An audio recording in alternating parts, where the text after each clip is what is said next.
Você vai abrir a sua Bíblia no profeta Zacarias, capítulo 5. Nós temos estudado essa profecia. Já passamos pelo capítulo 1, 2, 3, 4, né? E agora vamos entrar no capítulo 5. E é interessante que os capítulos 1, 2, 3 e 4, eles estavam trazendo uma mensagem de esperança, de força, promessas de Deus. Eles estavam lá reconstruindo o templo, tinham um edito do império que era proibido fazer isso, e vinham os profetas e diziam: chegou o tempo, Deus dá o passo de fé, porque o Senhor vai abrir as portas, e aí começa todo o processo.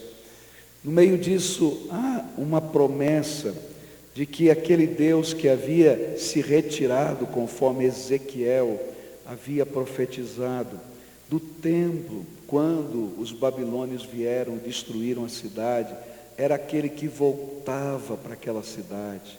Deus olhava com misericórdia para aquela cidade e voltava para ela, porque o Senhor estava ali.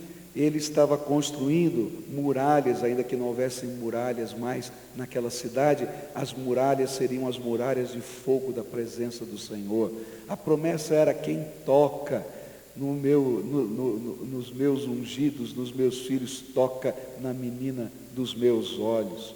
Aí ele olha para os líderes que estão lá, vivendo a dinâmica da liderança e os problemas, e ele diz para esses líderes, né, como disse para Josué: Josué, você está se sentindo indigno, incapaz, vou trocar a tua roupa, vou colocar roupas limpas, santas, e uma mitra que diz: você pertence somente a mim. E para Zorobabel, que era o administrador de tudo aquilo, ele disse assim: você colocou o alicerce, vai terminar essa obra, e eu estou ungindo você, você vai ser, junto com Josué, os meus ungidos, aqueles que vertem o azeite dourado, simbolizando a unção do Senhor. Mas quando chega no capítulo 5, o tom muda. E uma das coisas que o capítulo 5 vai nos ensinar, e essa é a mensagem central desse capítulo, é que, ainda que seja uma grande bênção e um grande privilégio o Senhor habitar no meio do seu povo, há implicações com relação à santidade. E esse capítulo 5 vai dizer que o mesmo Deus que nos abençoa, o mesmo Deus que nos ama, o mesmo Deus que nos protege, é o Deus que olha para nós e diz assim: olha, para você permanecer na minha presença, você precisa ser santificado, purificado, lavado, porque não dá para ficar na presença do Senhor e continuar enlameado, sujo pelo pecado. Há uma consequência tremenda quando a iniquidade, quando o pecado, ele ousa permanecer na presença do Senhor. E queridos, ele só permanece quando você, pessoa humana, leva isso à presença do Senhor. E é justamente esse o contexto de Zacarias 5. E as duas visões que estão aqui nesse capítulo vão falar sobre santidade, sobre purificação, sobre consequências do nosso pecado quando estamos na presença do Senhor. A Bíblia diz assim, a partir do verso 1: tive ainda outra visão, vi um livro em forma de rolo que estava voando, e o anjo me perguntou: o que é que você está vendo? Eu respondi: eu estou vendo um rolo voando. Ele tem 9 metros de comprimento por 4,5 de largura. E o anjo explicou: neste rolo está escrita a maldição que vai se espalhar pelo país inteiro. De um lado do rolo está escrito que serão expulsos do país todos os que roubam. Do outro lado está escrito que serão expulsos todos os que fazem juramentos falsos pelo nome de Deus. O Senhor Todo-Poderoso promete que Ele mandará essa maldição, e ela entrará nas casas dos ladrões e dos que juram falso pelo nome dEle, e ela ficará naquelas casas, até que estejam completamente destruídas, e não sobrarão nem vigas e nem pedras. O anjo que havia falado comigo voltou e me disse: olhe, o que vem vindo agora. O que é isto? Eu perguntei. E ele respondeu: é uma cesta, e ela representa os pecados do povo deste país.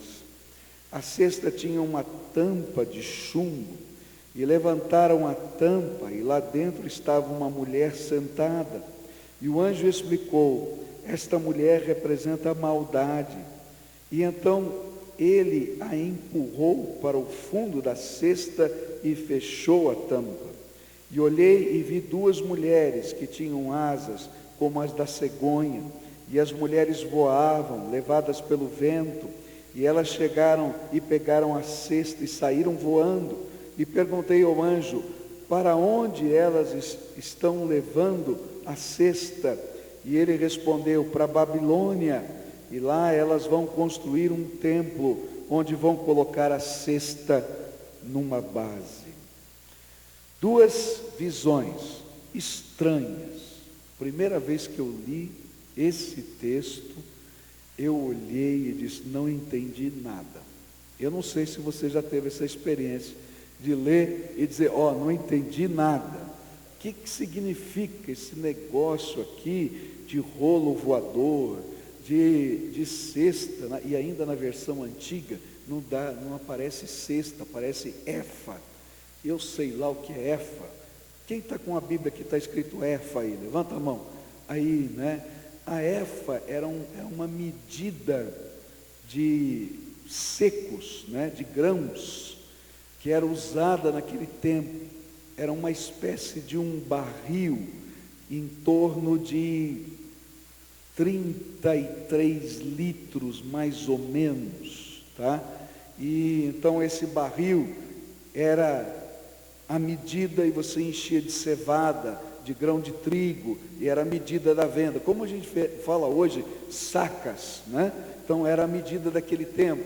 Então ele viu essa medida, que era esse barril, com essa mulher dentro, né? E uma tampa pesada. Mas quando eu li na outra versão, eu não entendi nada. É uma efa.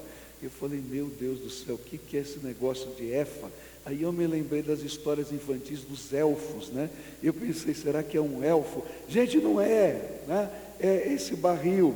Por isso que eu gosto de ler na linguagem de hoje, que é mais fácil para a gente entender. Mas essas duas visões, elas precisam ser entendidas pelo seu significado. Toda vez que a mensagem tem uma visão, eu tenho que analisar aquela cena, e aquela cena vai trazer uma mensagem. Então, nós vamos olhar a primeira cena, a visão do rolo voador, amaldiçoando o pecado. Era um enorme livro antigo. Lembra como é que era o livro antigo? Um rolo, não é isso?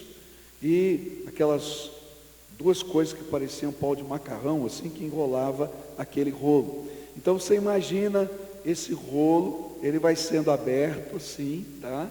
E a visão, ele está vendo aquilo, num êxtase, e aquele rolo está voando sobre toda a terra. E aí então, a palavra de Deus diz que aquele rolo, o anjo interpreta, representa a lei do Senhor e as maldições que estão na lei. Ora, que maldições são estas que tem na lei? Se você abrir a sua Bíblia em Deuteronômio, capítulo 28, a palavra do Senhor, quando Deus entregou a Moisés a lei, ela veio acompanhada, depois da entrega da lei, de promessas de bênção e de promessas de maldição. Ele dizia assim: se você cumprir estas palavras, bendito serás quando entrar na sua casa, bendito será quando você sair dessa casa, bendito você vai ser quando você se deitar, bendito quando você se levantar, bendito quando você for trabalhar, porque a bênção do Senhor te acompanha. Mas depois ele diz assim, no mesmo capítulo: se você não leva a sério e não cumpre as palavras desta lei, maldito será quando você entrar na sua casa. E aí a Bíblia vai mostrar para a gente que andar na presença do Senhor envolve responsabilidade. Responsabilidade. Porque eu estou diante do Todo-Poderoso. E a maneira como eu vivo na presença do Todo-Poderoso tem implicações. O que a Bíblia está dizendo é que eles estavam recebendo uma grande bênção. Deus estava olhando com misericórdia para eles. Deus estava voltando para Jerusalém. Deus estava reconstruindo a cidade, o templo, reconstituindo o sacerdócio. Mas eles deviam entender que é uma coisa solene estar na presença do Todo-Poderoso. Eles precisavam entender que, se de um lado o retorno do Senhor ao meio do seu povo era uma bênção, também implicava no juízo de Deus. Pois Deus é santo e Ele buscaria que o seu povo vivesse santificação. Deus é justo e certamente Ele buscaria a justiça dele nas relações do seu povo. E que da mesma maneira que Ele estava disposto a abençoar, Ele estaria cumprindo o acordo da sua lei. Está entendendo?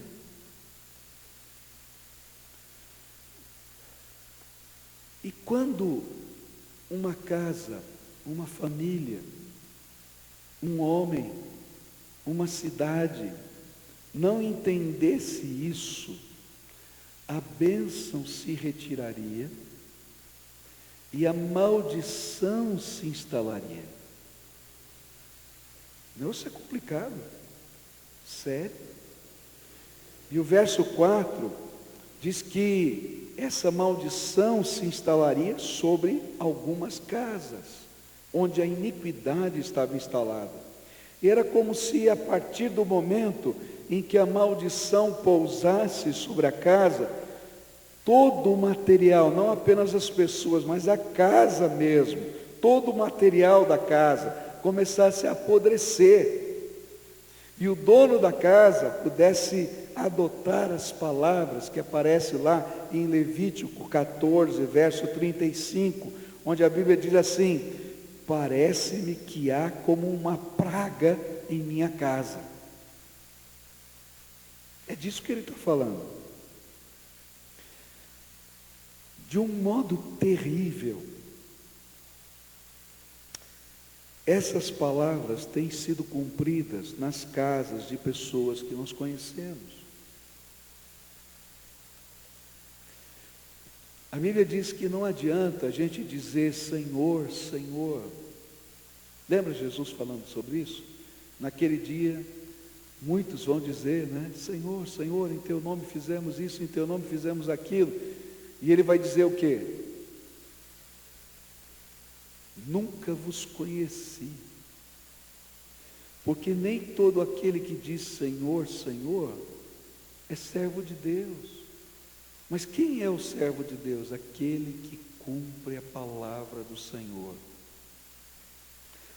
Davi escreveu o Salmo e diz assim, né? A tua palavra escondi no meu coração para não pecar contra ti. Eu sei que eu sou pecador, você é pecador, nós temos defeitos, nós temos falhas. Mas o pecado, o defeito, a nossa falha tem que ser um acidente na nossa vida. Não pode ser um propósito de vida. Eu sei que eu não sou perfeito, que eu vou errar, Mas eu não posso decidir permanecer no erro. Eu preciso desejar ardentemente sair, melhorar e ser transformado. Agora, se de alguma maneira eu decido permanecer no erro, eu transformo a verdade em mentira, eu tento substituir o meu compromisso de vida com Deus pela minha liturgia religiosa. Deus diz: olha, eu não posso abençoar a tua vida. E você vai orar, você vai clamar, vai jejuar, e Deus vai dizer: não posso abençoar a tua vida. E se você endurecer o teu coração, Deus vai dizer: olha, eu vou pesar a minha mão. Por quê? Porque a Bíblia diz que Deus é um Pai que nos ama, e que todo pai que ama disciplina o seu filho. Por quê? Porque a disciplina de um pai é muito menos dolorosa do que a disciplina da vida. Porque a disciplina de um pai, ela vem cercada pelo amor do pai. Ela vem limitada, não pela ira, pela raiva, mas pelo amor desse pai. Quantas vezes você já não repreendeu o seu filho, especialmente quando ele é bem pequenininho, e depois você fecha a porta e dá uma chorada do lado? Quem já fez isso? Levanta a mão aqui. Eu pensei que fosse só eu, né? Não é verdade? A gente vai lá, fica firme, fecha a porta e depois a gente chora. Por quê? Porque a gente ama. E ainda mais quando faz aqueles biquinhos ainda, né? Misericórdia, né? A gente fica firme assim, mas, né? Eu me lembro do meu sogro, né? Meu sogro era terrível. Meu sogro era terrível. Nós morávamos em São Paulo, Michel era pequenininho, e ele morava no 5º andar, nós no 9º andar do mesmo prédio.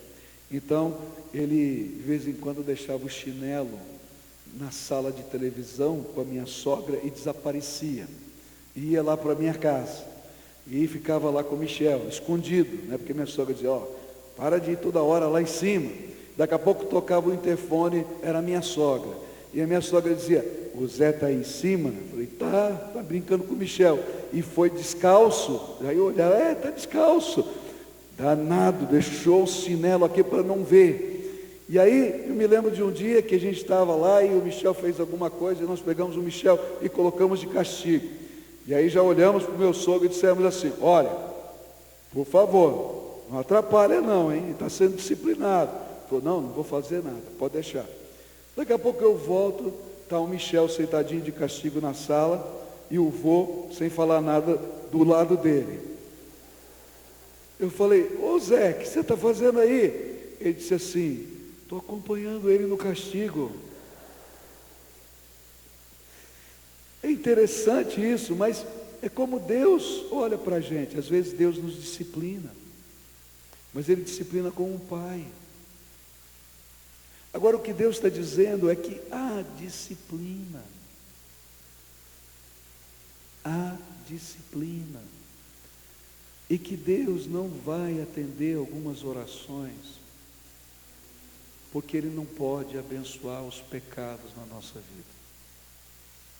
E aí, queridos, é como se uma praga tivesse sobre a nossa casa.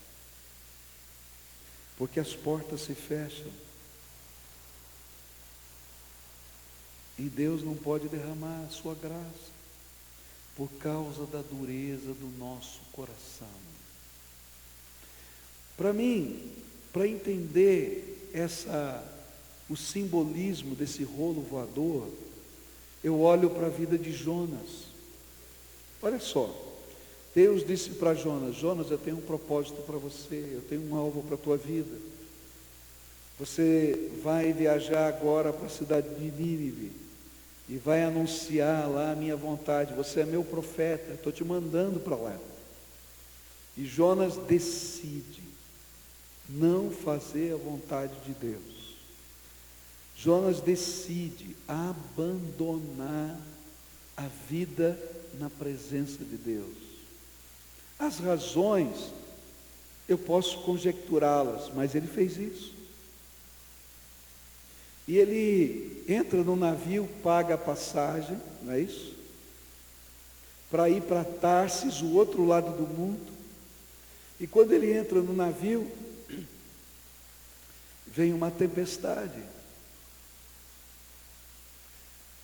E a tempestade assola não só Jonas,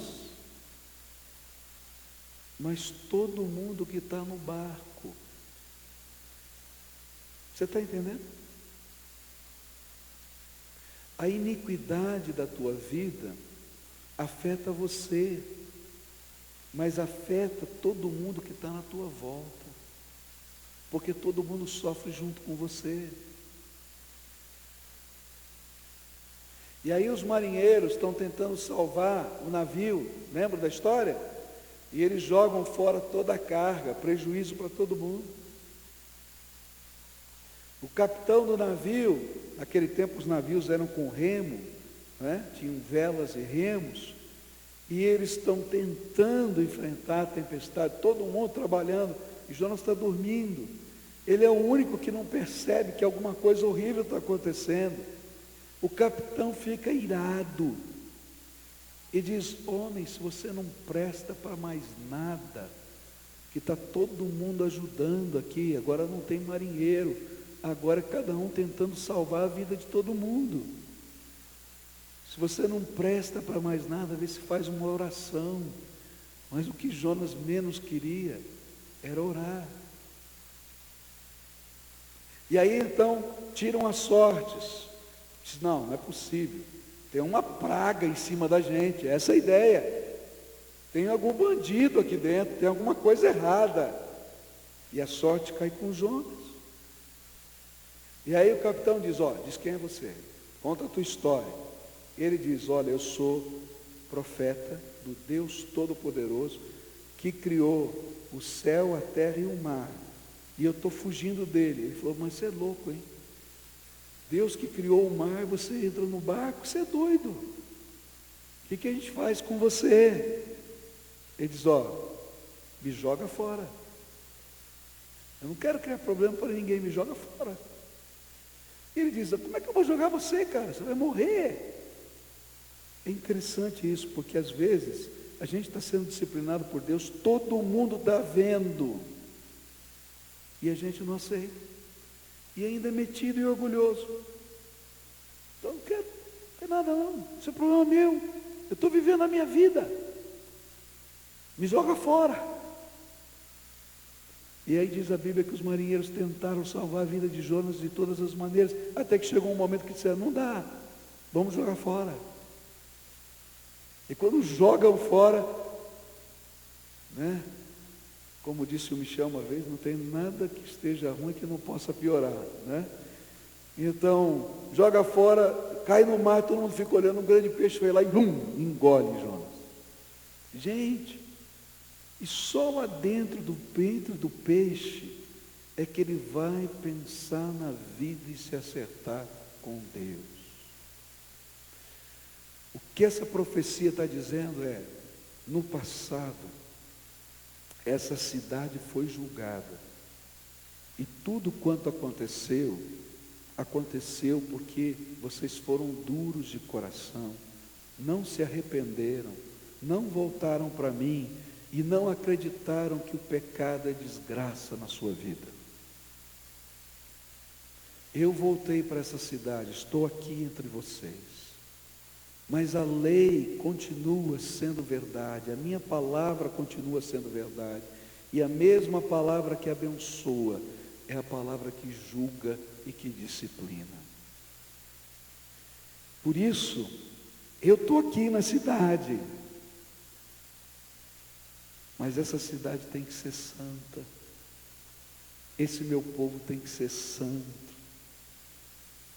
porque se isso não acontecer, vai ser como que a minha presença se tornasse uma praga na tua vida. Está entendendo? Por quê? Porque se ele não fizer isso, a praga final é pior. A palavra diz que o salário do pecado é a morte. A palavra de Deus diz que no final de toda a história vai haver um julgamento final. E nesse julgamento final, o destino é céu e inferno. Não tem outra coisa. Você pode não acreditar, mas é isso que está na Bíblia. E é por isso que a nossa vida com Deus não é só uma liturgia, uma religião. É uma transformação de valores, de princípios, de costumes, de jeito de viver, de santidade. Para nós não existe mentira ou mentirinha, para Deus não existe mentirinha ou mentirona, existe mentira. Para Deus não existe algo mais ou menos bom ou é mal. E a gente vai ter que aprender a viver do jeito de Deus, senão a gente aprende a ser tremendamente religioso,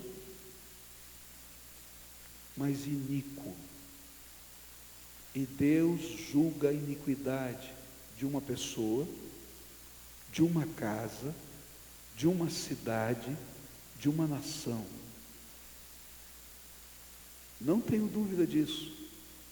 Basta você olhar a história, e você vai ver na história, toda vez que um povo atinge o limite da paciência de Deus com a sua iniquidade, pode ser o maior império do mundo, ele cai. Veja a ascensão e queda dos grandes impérios. O que é que está por trás? Corrupção, mentira, promiscuidade sexual, injustiça social. Mas isso atinge todas as esferas. Começa comigo, passa pela minha casa, e assim sucessivamente. É uma grande bênção ter Jesus no coração, mas é uma grande responsabilidade, porque você não é mais dono de você mesmo. Jesus é o dono da tua vida, do teu coração, dos teus sentimentos, dos teus atos, de tudo. Ele é o Senhor da tua vida. Se a gente não entender isso e não honrá-lo, então alguma coisa está errada. Como é que Jesus, o Senhor da tua vida, pode viver numa casa suja? Ele é santo. Você já foi em algum lugar muito sujo? Muito sujo. Muito. E aí, alguém te oferece um copo d'água. Legal, né? Gente, eu estava numa situação na Índia uma vez, e eu não sabia a origem da água que o cara me oferecia, e dentro da cultura indiana, sempre que você chega num lugar, eles te oferecem um copo d'água. Meu amigo, quando chegou aquele jarrinho metálico, sujo que só, aquela aguinha com uma cor estranha, que eu nunca tinha visto igual, né? E aquilo lá, e disseram, bom, você agora tem que beber, né? Porque senão é uma ofensa. Eu disse, agora, Senhor, me dá misericórdia. Quando eu levanto a cabeça, eu vi uns coqueiros, e disse, maravilha, você tem coco aqui? Eu disse, tenho. Você gosta? Eu adoro água de coco. E o homem falou, eu tenho aqui. Abriu um coco, eu falei, aleluia, Senhor. É sério. Agora você imagina você convidar Jesus para essa tua casa assim. Ah, Jesus vai dizer, eu só fico aqui fazendo limpeza. Eu quero fazer uma faxina santa aqui. Senão ele não pode abençoar. Por isso o nosso compromisso com Deus é o compromisso de transformação de vida. Segunda e última visão, quero encerrar com ela. A segunda visão vai falar sobre essa mulher que está colocada dentro dessa cesta, dentro desse barril, e essa tampa que é colocada sobre aquilo. E aí vem aquelas duas mulheres que são impulsionadas, né, pelo vento, e a palavra ruá, que é a palavra traduzida por vento, é a mesma palavra que é traduzida para espírito na língua hebraica. Então poderia ser traduzido como são impulsionados pelo Espírito de Deus. Eles tiram a maldade, a iniquidade, porque aquela mulher nessa figura metafórica é a iniquidade. Ela fica presa naquela tampa e ela é levada para a Babilônia. E aqui, gente, é uma coisa tremenda. Deus estava prometendo que iria julgar a Babilônia.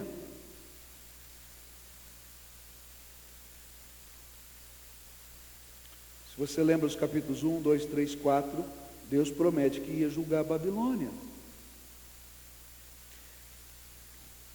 E Ele estava limpando Israel, por isso Ele estava trabalhando santidade, trabalhando a vida daquele povo, e levando para a Babilônia aquela iniquidade. Por quê?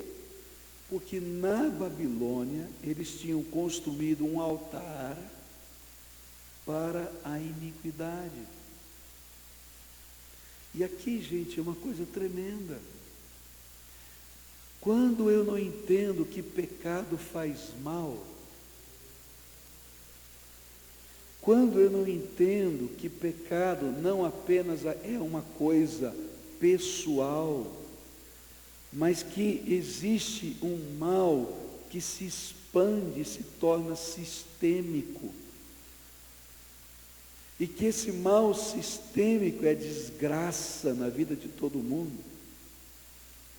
eu começo a ser tão tolerante com o mal, que eu passo a quase adorar o mal, como se ele fosse bem. E eu acho a coisa mais sensacional colocar o mal como se fosse bem em cima do pedestal. E aí Deus está dizendo para Israel: assim como eu julguei vocês no passado, porque lá no passado vocês colocaram o mal no pedestal, eu vou julgar a Babilônia, porque ela está colocando o mal no pedestal. Queridos, não dá para a gente dizer que o mal é bom. Hoje a gente tem uma teoria que corre o mundo todo, dizendo que mal e bem são dois polos energéticos da vida, polo positivo e polo negativo. E se não tiver o polo positivo e negativo, nada funciona. E aqui no equilíbrio entre mal e bem que a vida é boa. Então não adianta você ser só bom, tem que ser um pouco mal. É isso que está por trás.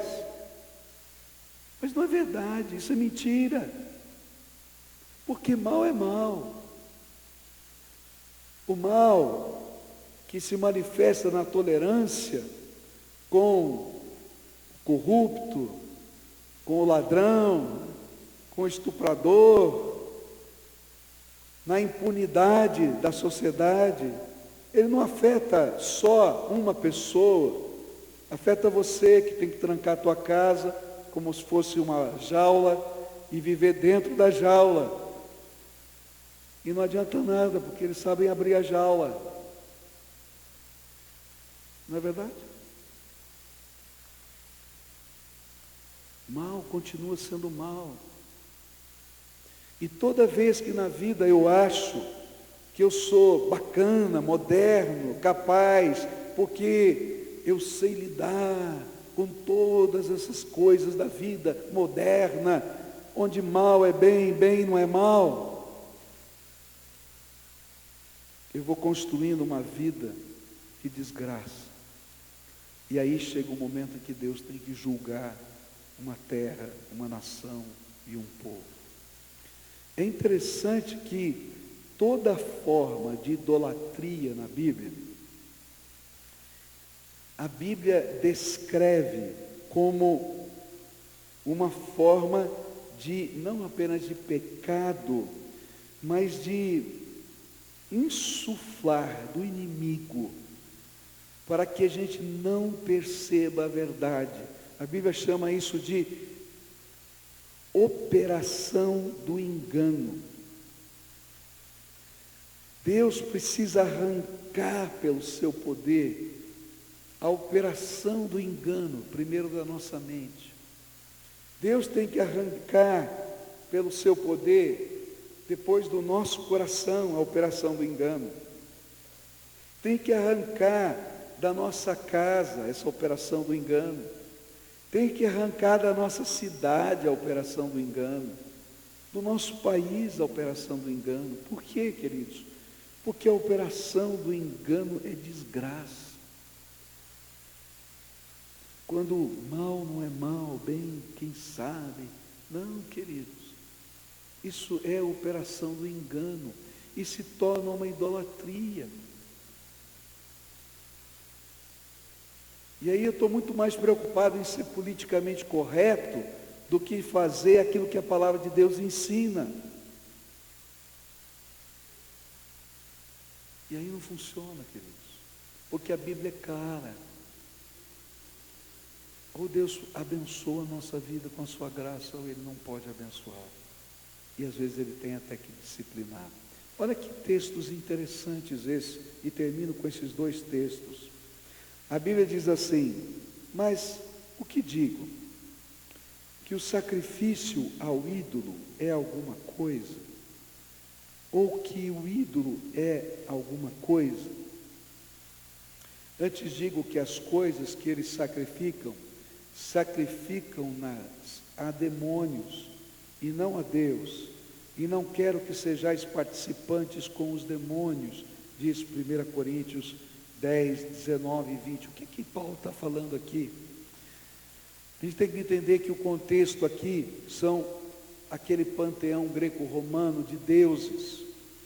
Cada deus do panteão greco-romano representava algum tipo de força, algum tipo de manifestação. Então, por exemplo, tinha o Deus da guerra. Então, se eu queria vitória na guerra, eu fazia oferendas ao Deus da guerra. E o Deus da guerra tinha uma filosofia, tinha uma ideologia, tinha determinadas coisas que estavam por trás. Se eu queria que o meu campo fosse fértil, eu fazia oferendas à deusa da fertilidade. E a deusa da fertilidade faria com que o meu campo fosse fértil. Mas por trás dessa ideologia, desse Deus, tinha uma ideologia. Por exemplo, as oferendas para a deusa da fertilidade eram feitas não apenas em materiais, mas em atos sexuais. Então, naquele tempo, tinham prostitutas e prostitutos, homens, que ficavam no templo. E se uma família queria ter prosperidade, eles iam para o templo, marido e mulher. O homem dormia com a prostituta, que era profetisa de Diana, tá? Ou com o prostituto ou a mulher. Para quê? Para que houvesse a bênção da fertilidade. Por trás de cada Deus desse, de cada ídolo desse, existia uma ideologia, uma mensagem, uma força, que na verdade era iniquidade, pecado, que não tinha nada a ver com Deus. E então Paulo diz assim: o que é o ídolo? Ou seja, a estátua, não é nada. Mas por trás dessa estátua tem todo um costume, tem toda uma oferenda, tem toda uma liturgia, tem todo um valor, que tem por detrás a intenção do diabo, e que nos afasta de Deus e implanta a iniquidade, e conserva a iniquidade. Está entendendo? Por isso a Bíblia é radicalmente contra toda forma de idolatria. O segundo texto que eu queria deixar com você, que tem a ver com essa iniquidade que é colocada no altar, é 2 Tessalonicenses 2, 9 a 12, onde diz assim: a esse iníquo, cuja vinda é segundo a eficácia de Satanás, com todo poder e sinais e prodígios de mentira, e com todo engano da injustiça, para os que perecem, porque não receberam o amor da verdade para serem salvos. É por isso que Deus lhes envia a operação do erro, para que creiam na mentira, para que sejam julgados todos os que não creram na verdade, antes tiveram prazer na injustiça. O que a Bíblia está falando?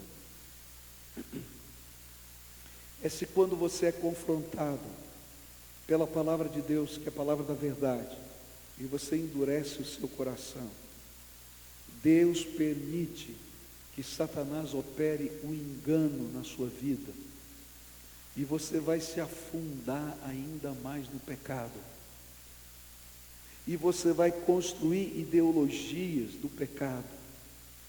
Naquele tempo, essas ideologias estavam vinculadas aos ídolos, e hoje as ideologias são os ídolos da nossa vida moderna.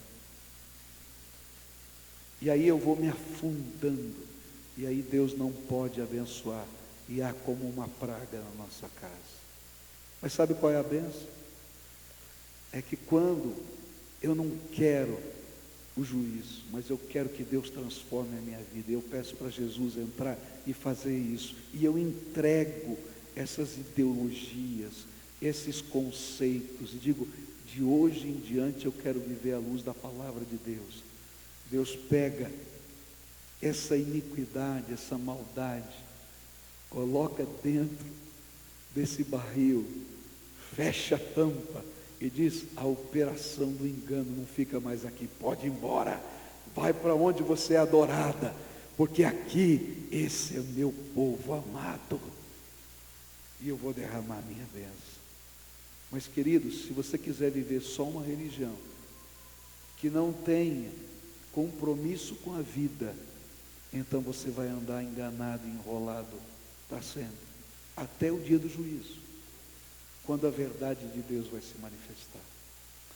Nessa manhã eu queria orar com você, queria encerrar esse sermão falando isso para você e orando com você. Há algo que Deus quer fazer na tua vida. A palavra de Deus é muito clara. Ele quer abençoar você. Ele quer ser a muralha de fogo na tua volta. Ele quer que você seja a menina dos olhos dele.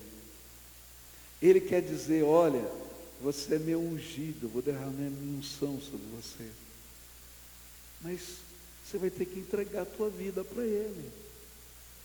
E dizer: Jesus, eu quero viver do teu jeito, me ensina a viver do teu jeito.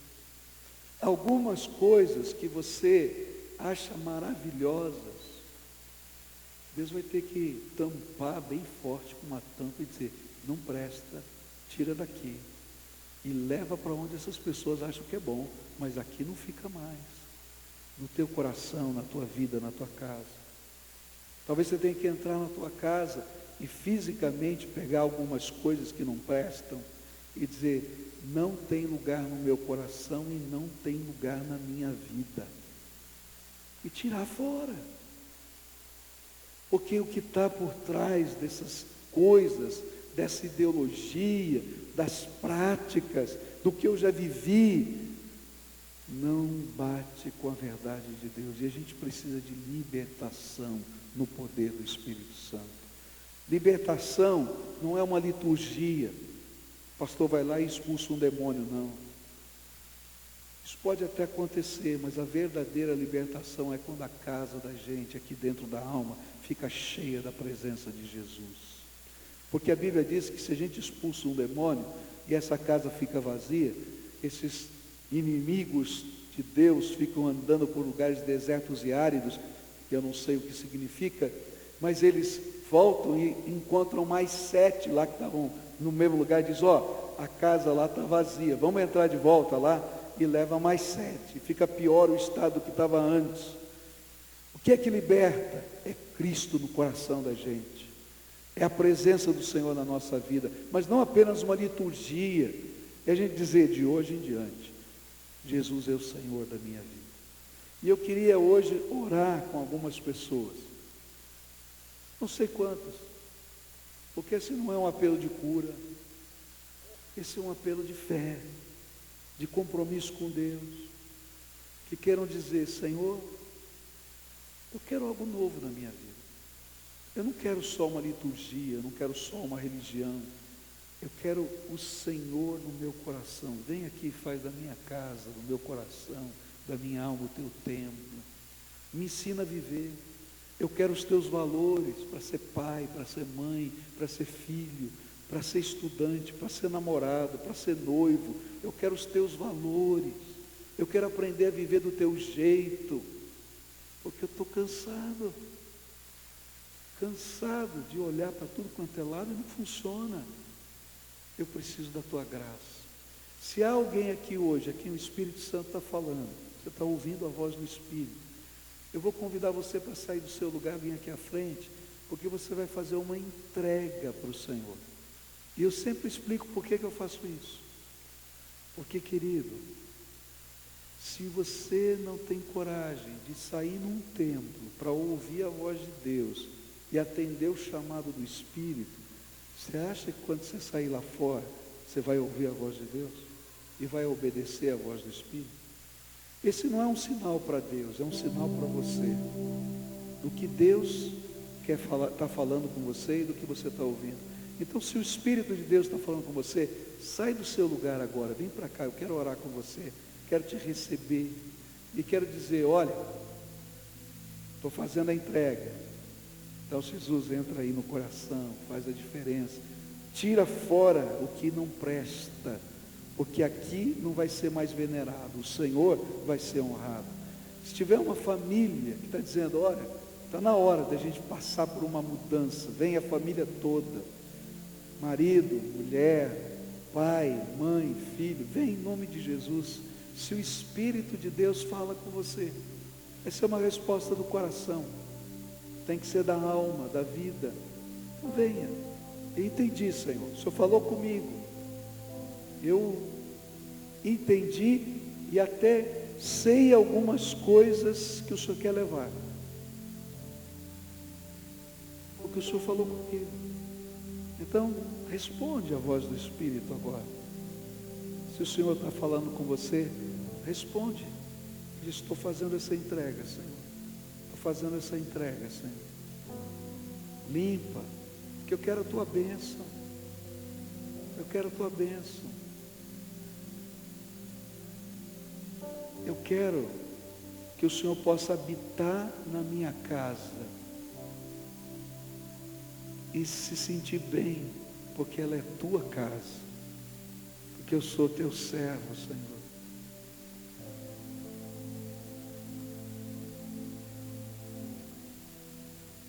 Aleluia. Isso, venha, tem várias pessoas chegando, venha. Em nome de Jesus, venha. Isso.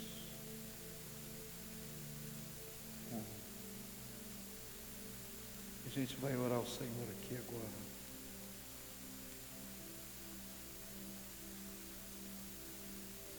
Aleluia. Glória a ti, Senhor. Primeira oração é sempre a sua, eu não posso fazer. Em seguida eu vou fazer uma oração por você. A primeira oração é a sua resposta. Deus falou com você? Então, responde. Eu ouvi, Senhor, entendi isso. E eu vim aqui para fazer uma entrega. Daí você pega a chave da tua vida, do teu coração e entrega na mão de Jesus. Você pode dizer, olha, eu sou pecador, tenho defeitos, mas eu quero que o Senhor entre na minha vida. E se tem alguma coisa, Senhor, que tem que ser levada embora, leva. Pode levar em nome de Jesus. Transforma a minha vida. Eu quero me comprometer com a tua palavra, com a verdade do Senhor, e quero viver isso na minha vida. Usa as tuas palavras do teu jeito, mas faz a tua entrega. A Bíblia fala para a gente que se com a boca nós confessamos Jesus como Senhor da nossa vida, e se no nosso coração nós crermos que Ele é o nosso Salvador, Ele nos confessa, Ele declara que nós somos benditos de Deus na presença do Pai. Então você faz a tua parte pela fé. Agora eu quero orar por você. Senhor Jesus, tem uma multidão aqui na frente. Homens, mulheres, jovens, pais e filhos, marido e mulher. É lindo de ver isso aqui. Porque eles não vieram aqui à frente por outra razão, a não ser pela voz do Teu Espírito no coração deles. Eles estão aqui por obediência à voz do Teu Espírito. E eu quero confessar diante deles e na Tua presença que eu não tenho poder em mim mesmo para fazer qualquer coisa.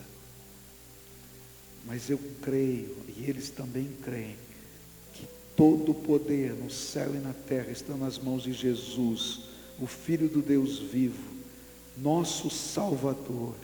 E que hoje, Senhor, pela fé eles estão dizendo: Senhor, Tu és Senhor dessas áreas da nossa vida, Tu és Senhor de toda a nossa vida, e que nós queremos que o Senhor faça a limpeza que for necessária, que o Senhor arranque aquilo que antes estava entronizado em alguma área da nossa vida e leve embora, para que o Senhor reine em nós.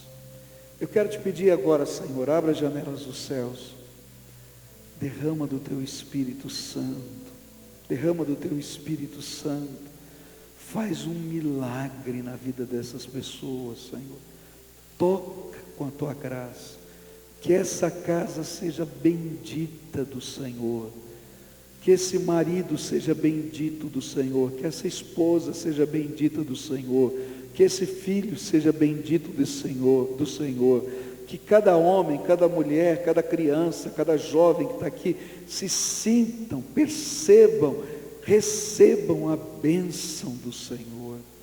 Ó Pai, que a manifestação da Tua graça seja, Senhor, um sopro gostoso do Teu Espírito sobre cada um. E, Senhor, na medida em que eles forem tocados pelo Senhor, haja transformação.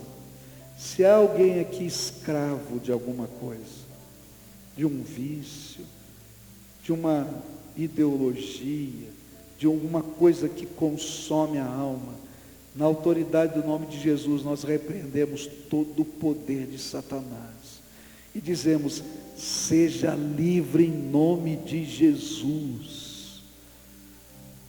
Pai, que o Teu Espírito declare ao espírito deles: você é meu filho amado, em quem eu tenho alegria, e que o selo do Senhor seja colocado, e que o poder da Tua graça se manifeste na fraqueza desses Teus filhos, e que a alegria do Senhor enche o coração deles. Ó Pai, quando se levantarem, que eles sejam benditos do Senhor. Quando se deitarem, que eles sejam benditos do Senhor. Quando forem trabalhar, que eles sejam benditos do Senhor. Ó Pai, se há alguma coisa que ainda oprime, aperta o coração, amarra agora, Senhor, no Teu poder e leva embora, para que a graça do Senhor seja o sentimento gostoso da Tua presença e da Tua paz. Abençoa esses Teus filhos, é aquilo que oramos em nome de Jesus. Amém e amém. Antes de você sair, algumas dicas. Andar com Jesus é um processo. Você começou, você está dando uns passos. Então, uma dica: marca um encontro com Jesus todo dia. Todo dia. Separa 15 minutos da tua vida. É muito tempo? Não é, fala a verdade. 15 minutos. Separa no mínimo 15 minutos, mas marca 15 minutos. Escolhe o horário melhor para você e diz: eu vim me encontrar com Jesus. Fala com Ele, abre o teu coração para Ele. Você tem uma Bíblia?